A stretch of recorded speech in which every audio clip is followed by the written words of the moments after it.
Welcome back to Blind Man Morris, and today we're on a road trip in the west of England heading towards a car auction which is selling 8 Morrises as part of one of its lots, and it's a receiver's sale.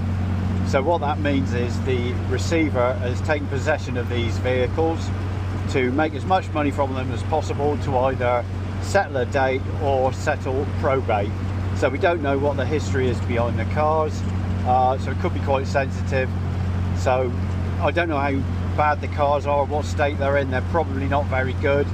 They were stored dry in a barn for many years, and we don't know what we're going to expect, but you never know. There may be a gem in there, probably not. So we're looking at values of the scrap value will be about £150 to go to scrap. Probably top value for a donor car if you're going to buy it and rebuild, using it to rebuild your own project. Looking to 200 to 300. Probably the max amount you want to pay for any of these cars would be about £400. If you were in the business of restoration in a classic car garage, these cars would not be worth buying due to the fact they have not got a V5C, and the paperwork involved in getting it back on the system, probably 50-50 at best for one of the cars. At worst, no chance at all. There is a left-hand drive Series 2 Morris there with an unmatched VIN plate, which means you've got unlikely that the DVLA will recognise this car and for you to get it back on the system, which is a real shame because it looks like it's probably the best of the bunch. But the fact that you wouldn't get any paperwork means it's not worth buying really. But we're going to go and have a look. Have a look at what's going on, see which is which, see if the woodies are really rotted out, which I think they are, and let's see what happens. And there we go.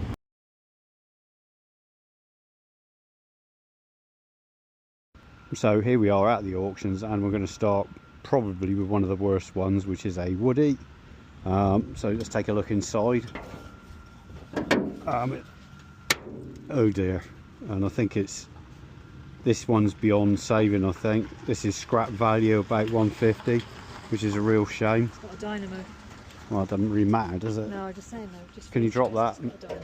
So I don't have to look very far on this one. There's quite a lot of rust underneath. As we walk round, you'll see the wood's completely gone. So look down here, and the cant rail and the rear pillar. So unfortunately it's too far gone, so you're looking at either a donor vehicle for this one or scrap. So 150 to 200 scrap value for that and no more. So let's go on to the next one. Okay, so this one is a B-Reg 2-door saloon. So John's felt underneath. I have. And it's pretty solid. Pretty solid. Unfortunately there is an awful lot of rust here and there all through the car. Again, looks can be deceiving, but the spring hangers are good, the sills are good, the cross members not bad, even the jacking points feel solid. It's had some love in the past, but again I think the damage from where it's been sat, so the surface rust is kicked in. The gutter is gone. So there you go. Again, I think we're looking at, what do you think, 150 to 200 scrap value, well, or a donor. Would have some value to it, as with the dash. Go and have a look. It's got the later dash, so it's quite a nice dash, and the interior, although being a bit damp, is actually not too bad. I think it's only been damp because it's been here recently. This is new wet in here, this isn't old damp in here. Because if you have a look at the door cards, actually these are straight, so it hasn't been stored damp. Yeah, that moulds, but they're straight, they're not too bad. Bottom of the doors, you know, as usual, going, but they ain't gone. But again, I think scrap value. Well, it might be a bit more because of the seats. You could have the seats and you could have a dash, because that's quite well, nice. it's a donor then, isn't it, really? It's a donor. What, 300 so most? Scrap, it's a donor. It's a donor. Right. On to the next one. Yep. We're here today with a later Sea Reg Traveller. The woods, as you can see, very gone, sadly, because it would have been beautiful. At the bottom, it's even coming off, mostly. Even here, there's a gap between, which... That's not good, is it? No, it's terrible. Keep going. I mean, most of it's falling off. This side, not as bad as the back, but you wouldn't have it even if it was a donut. No. So what do you reckon that's worth then, Fraser? The interior, can you open the door?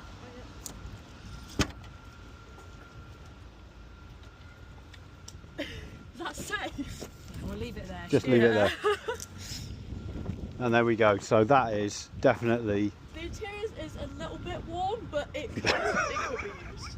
It could be used, couldn't it? A nice late dash again. Yeah. Yeah. We're going to look at the... Yeah, so a donor. It's a donor. It's a donor, not for us. I think the door's falling off, so definitely not for us. Yeah. So we're going to pop the bonnet and have a look inside. Right, do you want to pop the bonnet? Pop the bonnet. There we go. What can you see in there then, mate?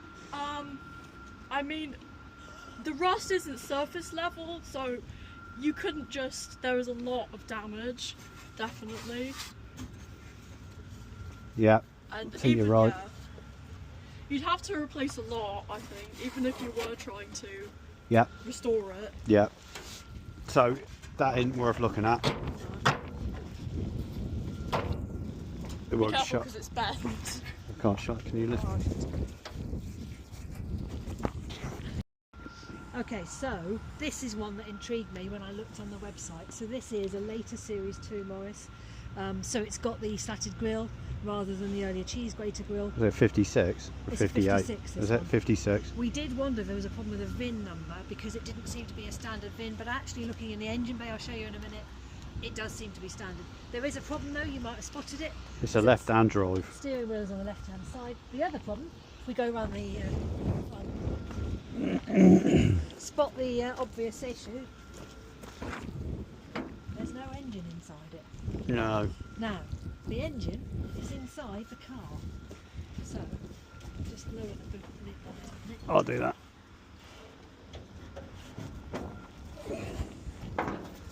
So the engine is inside the car. Here, there's no windscreen either, and if you've ever put a split screen windscreen into a car, you would hesitate based on that alone.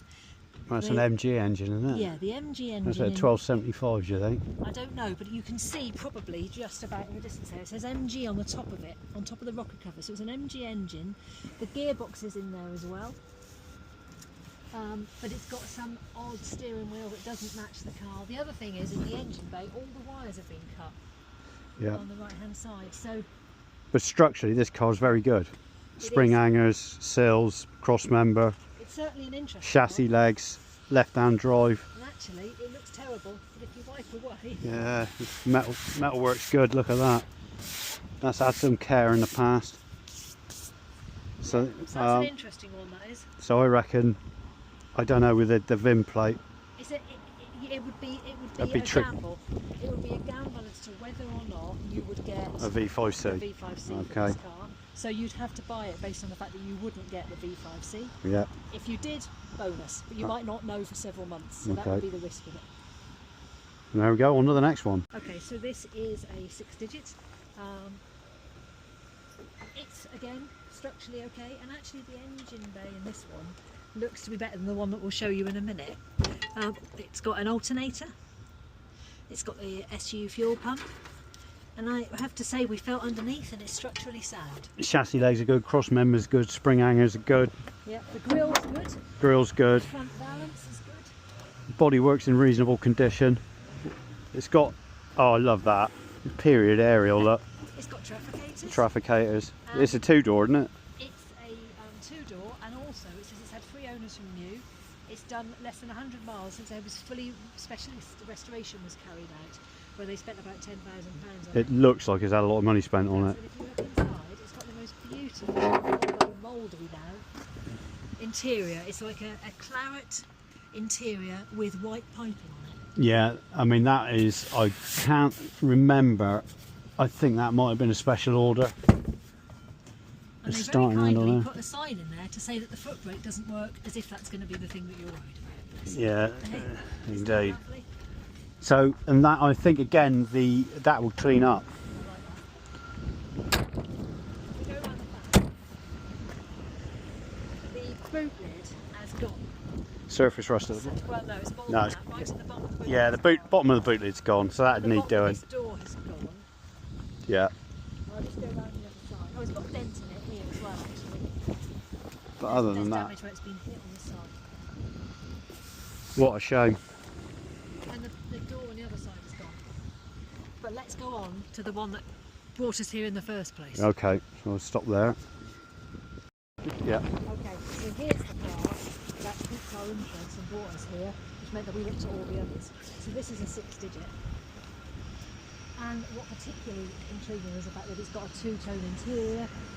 We have got a Morris that used to have a two-tone interior, but you don't see them very often. There we go. Now, the engine bay doesn't look very good, but structurally, again, we've had a really good feel underneath the spring hangers, the chassis legs, the cross members, and it's solid. yeah, it is. It's got an alternator in this one. Well, obviously it's knackered, but it's got an alternator. It's got a servo as well. Yeah, It's going to be a 948 because that's a 948 air filter on it. And this one does have a VIN number. It's got VIN plate. A VIN plate on it that you can read. So that's reassuring, because if you were trying to get the registration for it, you'd want to know that you had a VIN plate that was readable, so you could take a picture of it, get a heritage certificate for it if that's what you wanted to do. So potential for this one to restore it. Yeah, that would be a keeper. Yeah. That one. As would the one that we showed a minute That one, no. I think as well. again, but I think you're looking at about 400 quid. I think. Can we just show the interior? Yeah, show the interior Once I've dropped the bonnet. once you drop the bonnet.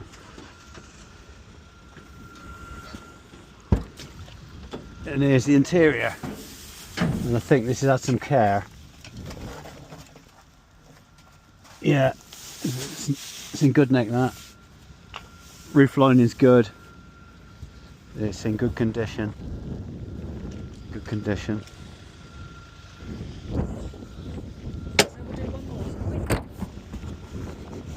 we? Okay, so this is a blue 4-door E-Reg. So again, structurally sound, as far as we can tell. There is some surface rust in the inner wing here, but it seems to be surface. The chassis legs are okay, the cross members are okay, the spring hangers are okay. Yeah. But as you walk round,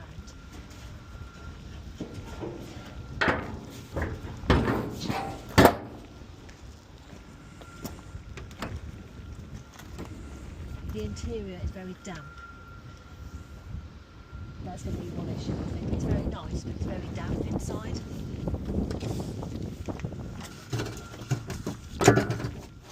Yeah, I think that's recent moisture though. And if we just go round the back,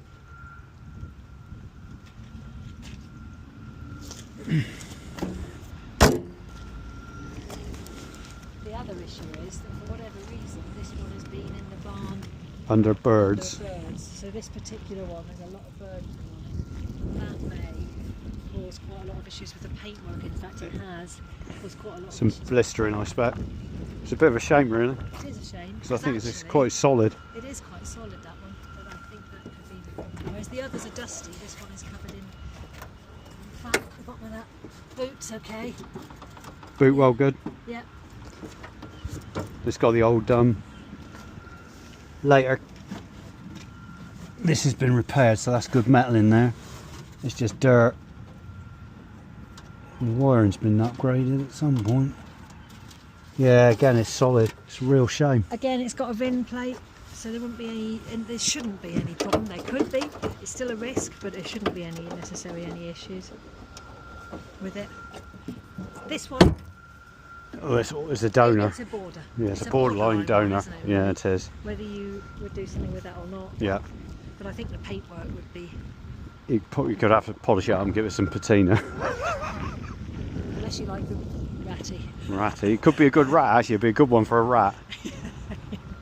So, definitely, the three woodies are not worth looking at. The saloons are structural, But okay, so to finish off, we've had a look around them all, and the only two that are worth really looking at are these front two. The rest of them are probably scrappers or donors, but these would probably be worth at the max, probably because you've got to find the paperwork, quite a lot of residual work to do. I reckon it cost you between £1,500 and £2,000 to get them roadworthy but not finished. So that's just to get them mechanically sound, brakes done. Yeah, so I'm probably looking at £2,000 on either one, so you don't want to be spending more than £300 to £500 on one of these two cars. And I think that's it really, isn't it? And there we go, and we'll let you know what the outcome is. Hopefully we won't want to buy one or two. What do you think? Go and have some lunch and have a conversation. Have a lunch and walk away. I think the best thing to do now is walk away, and then we'll review the footage later on, and hopefully not come back and buy them, because they're structurally, sadly, except for the woodies, the saloons and two doors are actually pretty structurally sound. It's just a lot of mechanic and maintenance to get them back up on the road. So I'm looking at £2,000 each, I reckon, just to get them roadworthy. So we've just left the car auctions, went for a coffee and some lunch, and now we're driving home on this beautiful February day in the southwest of England, and we've been discussing what to do about what we found at the auction site. So obviously the three woodies weren't worth looking at. They were so far gone, not worth considering. Scrap value of about 150 to 200. Obviously if you had a donor car that you needed some parts for, they may be an option, but other than that, scrap value. So we had a good look at the saloons, and all except probably that, was it the Olive White Pearl? I think that was gone. Yeah. I mean, even underneath, the Olive White Pearl wasn't that far gone. The others were structurally reasonably sound. Chassis legs were good, cross members good, sills and undersills good, the corners in the front and under the carpets were good, inner wheel arches were good, spring hangers were good on about 5 of the saloons. So it's down to the left-hand drive 56 split screen, which had no windows in the front and the back. Very interesting car, very good, solid condition. Looked like it had a lot of money spent on it. From what I could see underneath, the welding was restoration level welding, so the panels have been cut out and re-welded rather than just a patch weld. Good clean lines underneath. Unfortunately, because it's a left-hand drive and hasn't been on the road since 1984, getting a V5C for that, being an imported car, could be problematic. But as a donor vehicle, very good. Again, probably priced between 300 to 500, wouldn't you say, for that? I think that one's an interesting one, because if you wanted a real wild card where you could come out with something really different and interesting, that might be the one, because it had no engine in the car, but it was inside the car, and we think it's an MG, potentially 1275 with a 5-speed box. Yeah, potentially in there. So you could end up with a really interesting car at the end of it. So if you were prepared to take a gamble on it, could be quite an interesting project, that one. Yeah. There was no welding needed on that car. That's the one thing you have to say, that it was structurally solid underneath. Yeah. And the bodywork was in very good condition. So yes, don't know how much it would cost to get that on the road. Obviously you'd have to put the split windscreen in. That's a lot of fun. So here we are back at home, and as we were driving back, we did do the top tips in the car, but for some reason my special glasses didn't film that properly. So here we are, I'm sat in my lovely cosy chair, and we have had a long discussion about the cars, and we've decided to give you our top tips. So to do with the values of the cars and not getting your hopes up. So the top tips are basically you have to set the value according to the fact that you're probably not going to get the V5C. And if you do get the V5C, that's a bonus. So you're looking at scrap and parts value only, and everything after that is a bonus unless you just want a project car or a donor. So you're looking at about 150 to 300 to 450 pounds max. And I think that's it, wouldn't you say? I would say that you're not going to make any money on them, so don't buy them thinking that you're going to make any money on them. If you buy them for your own pleasure and on the basis that you'd never get the paperwork for them, then you've lost nothing at all. If you do get the paperwork for them and you end up with a running car, That's a bonus. that's a bonus. Yeah, and But you've done well. then you've done well. Yeah, but don't expect that to happen because getting the paperwork for those cars because they've been off the system for many years could be an issue. The VIN plates are there. Photographic evidence will help you along, and the heritage certificate will back that up. But it still doesn't mean you're going to get the V5C. It's a 50-50 on that one. The left-hand drive, probably 10% chance, I would have said, wouldn't you think? I don't know. I mean, I would say we're not experts in auctions, nor are we experts in the value, but we will say to you that do things like that because you enjoy it rather than because you expect to make money out of it. No dealers are going to buy those cars. That is a certain because there's no money in them. And I just want to finish by saying that those cars were somebody's life. They were. And I just want to recognise that really, that we all know how much Morris Minors matter to us. You know that they matter to us a lot. So I just want to recognise that they were things that somebody loved. And so we don't know how they ended up there, No. but clearly somebody loved them. And wasn't that wonderful? Yeah. Shame about the Woodies. Yeah. And there we go. What do you rank, Sid? Sid doesn't know. See you next time.